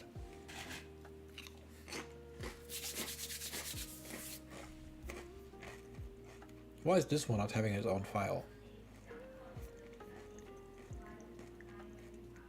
I enforced the rule mainly for top level types, but it did not fully split every nested. Okay, create a game an improvement the file outlining every and all improvements necessary to fully implement the rules of all skills and guidelines.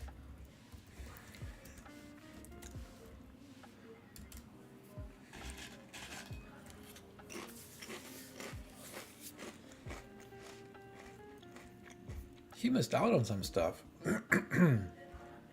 I want everything nice and clean. This is already so much better. You know, step by step, and then we can refactor. See, that file or that folder is much emptier, much more emptier. This one even is. These two are even interesting. Did they move somewhere else? Where did they move? Which detail? What was that? I think it was here, right? Yeah. Wishlist view iOS. Wishlist. Okay, I want to divide them out into macOS and iOS.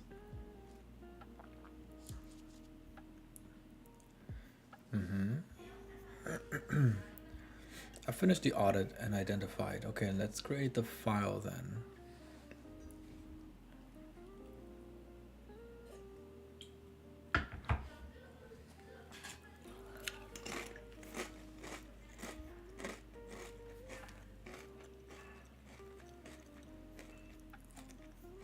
Improvement? I don't see it yet.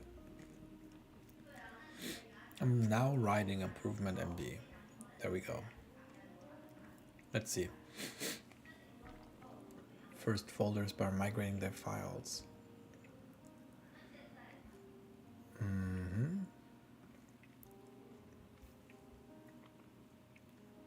Into feature owners, create wish detail, or shared UI state, alert model, wish model into pick one role and align behavior.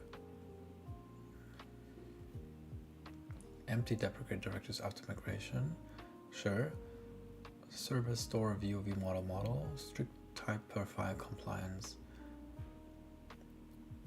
To its own file. Compatibility control size. Yeah. That sounds good.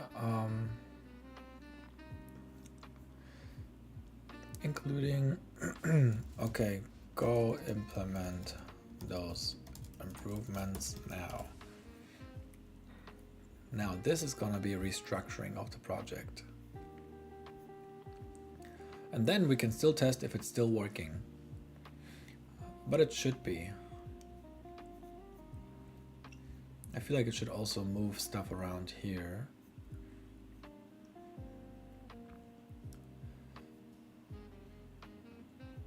But we will see.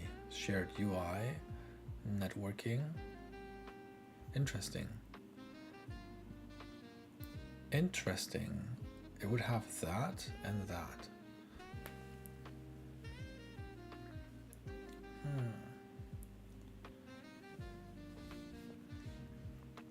I wonder if this should go into user. Yeah, this is probably shared generally. I wonder where I would put this stuff. Probably in networking. Okay, while it's working on that, what do we have here? Create improvement MD with clean non-workaround implementation plan. What it contains. Okay, that's the root. Planned code change. Switch selection in tree UI from file document model to string. Selected file. Planned. Select the file ID. Row tags becomes table IDs. Missing section tag becomes missing selected file ID.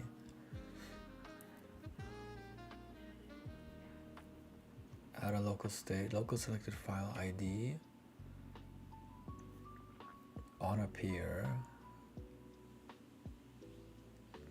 on change, new ID, on change of the local file ID. We want to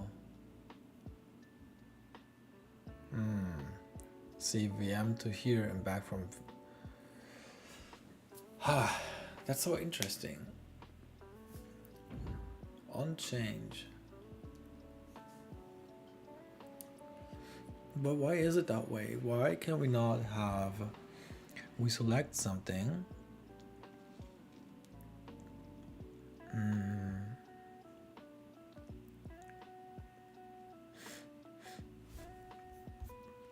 what was I getting? Publishing changes from within view updates is not allowed. This will cause undefined behavior. Publishing changes from within view updates.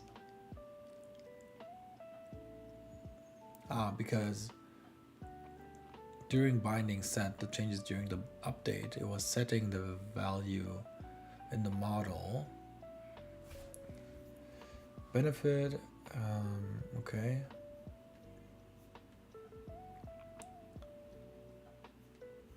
Not be improving separation of concern. Add explicit ID based selection API and view model. Okay, simplify row tagging in node view.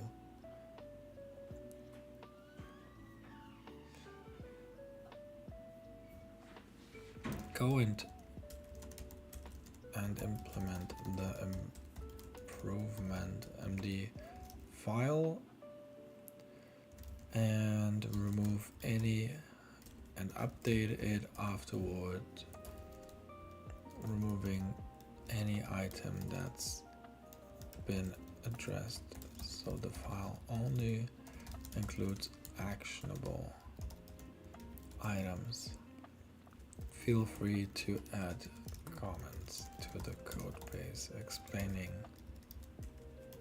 non-obvious behavior. Okay, we're doing that. Here we're still working.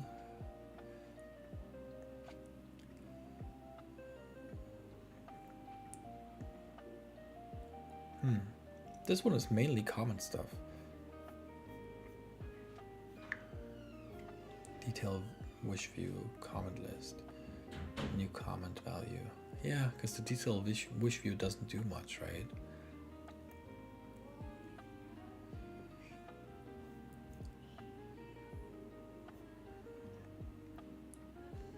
Utils is empty.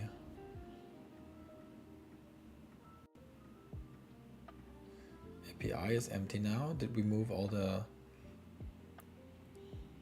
Where's the networking? Feature, shared, networking. Oh, where did the comment API go? API is now in shared services. Shared service. I guess so, but then we need to rename stuff too. This one has to be called common service then. That would make sense. User wish service.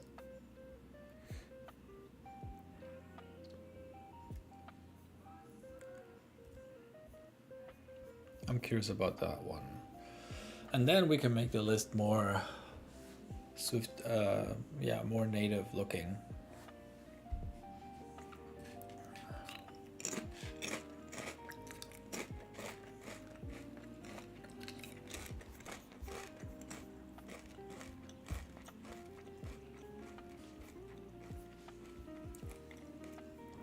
Let's run and see if we see any errors.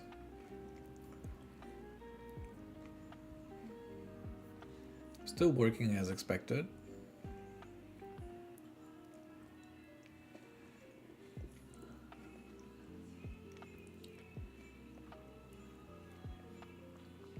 Okay.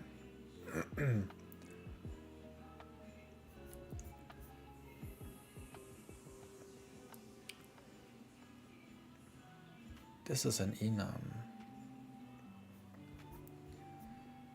Okay. Looks good to me. I feel like the background here could be a little bit lighter for Markdown dark mode.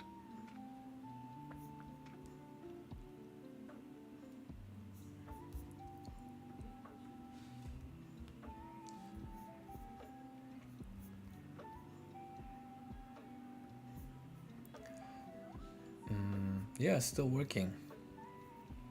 Everything is still working. That means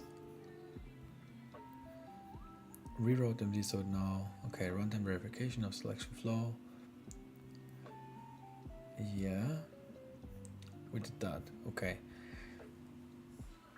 That means we can delete that. Game plan. We did that one already. File tree sidebar. We just did this. We just did that. Delete optimization. Terminal, we optimized that too. Because now, look, this is still old settings, but the new version removes settings and just has terminal right there, opening like that.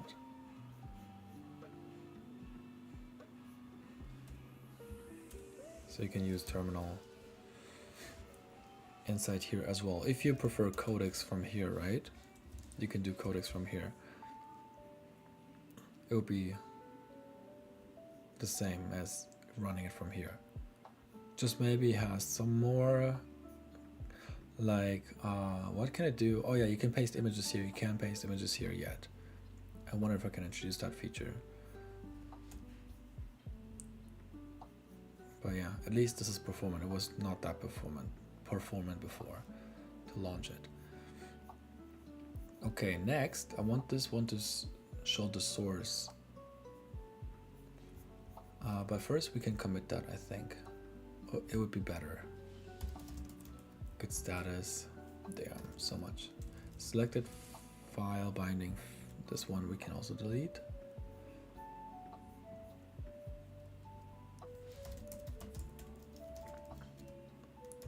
Add everything. Optimized file selection and architecture,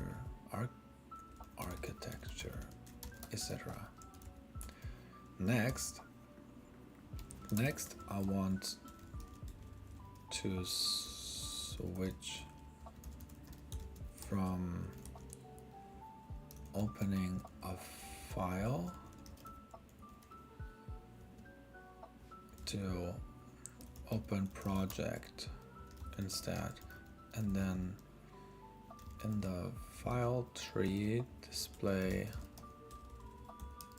the root directory too. If you have questions, ask for clarification. Create a game plan markdown file. Outlining in great detail the next feature I would like to implement. Let's do a new chat. We don't need the context of this guy. Let's do this. Just fresh.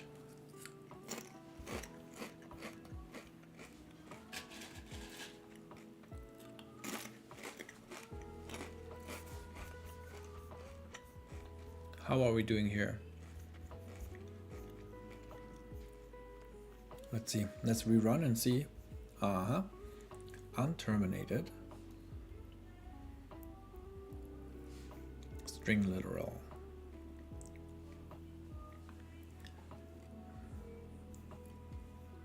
That's strange. Did you move that stuff? Did you move it? Okay. I am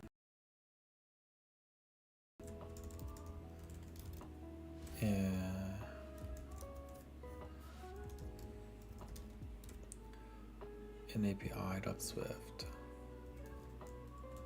for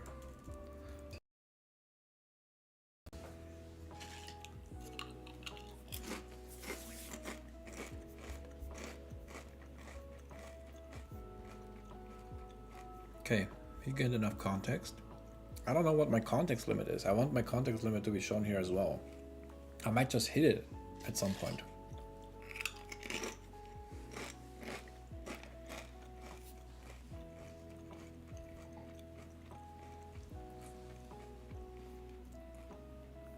So, game plan, right? There we go.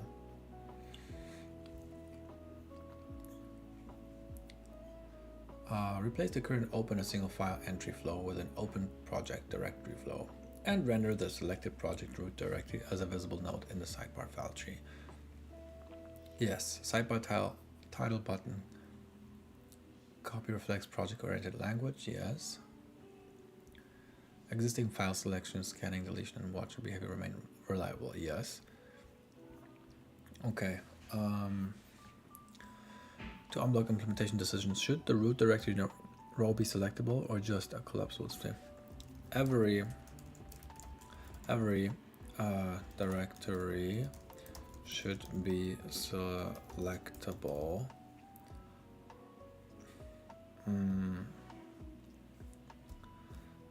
And when tapping on the chevron, like right now, open collapse it. 2. Should we keep restoring the last selected file inside as a restored project, or always start with no file selected? Last selected file should be restored if not available. First file in. Let's just do that. 3. If a dropped open file is outside the current project, should we auto switch projects, recommended or rejected? If a dropped opened file is outside the current project, I don't understand how that can happen. Elaborate. Do you want hidden files folders behavior changed, or keep current behavior shows hidden files true in picker, scanner skips hidden children? Do we want to show hidden? I want to show hidden. Let's have a menu bar item saying settings, which opens a settings view in which we can have a check mark to disable showing hidden files, folders in file tree. Already, team? Yes. Okay, I'm gonna end the stream for a lunch break, and after the lunch break, I'll be back. So, thanks for hanging out so far, and I see you in a bit. Winnie just cooked some beef, I think with rice and some onions and garlic. Some really yum lunch. And then I think currently we're watching, there's on Netflix, there's Alex, not the Taipei 101, we watched that live, but there's like an Alex documentary that we're watching during lunchtime, so we're going to enjoy that right now. And then I'll catch you guys afterwards again in like an hour or two. So